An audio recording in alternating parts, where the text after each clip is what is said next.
नमस्कार. श्री गणेश हा एकदंत कसा झाला याविषयी काही कथा आहेत. पहिली कथा अशी आहे, भगवान शंकर एकदा रागावले आणि त्यांनी बालगणेशाचा एक दात मोडला, अशा एका कथेमध्ये आहे.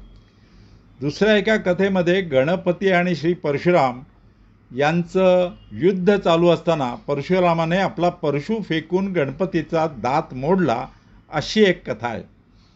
तिसऱ्या एका कथेमध्ये एकदा गणपती स्वतःवरच रागावले आणि त्याने क्रुद्ध होऊन स्वतःचा एक दात मोडला, अशी एक कथा आहे.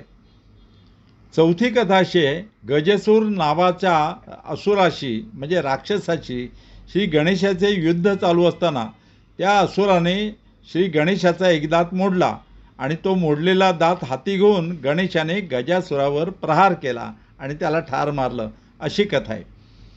पाचव्या एका कथेमध्ये गणपतीच्या विनायक अवतारात देवांतकाशी युद्ध सुरू असता त्या असुरानं गणपतीचा एक दात मोडला.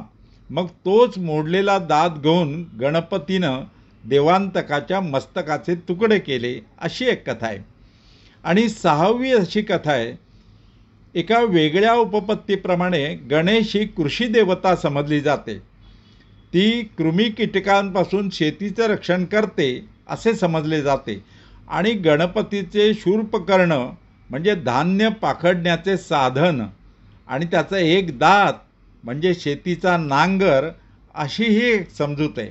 तेव्हा गणपती हा धान्याची नासाडी करणारा उंदीरांचं शमन करतो आणि त्याचा दात म्हणजे नांगर, अशी शेतकऱ्यांची समजूत आहे.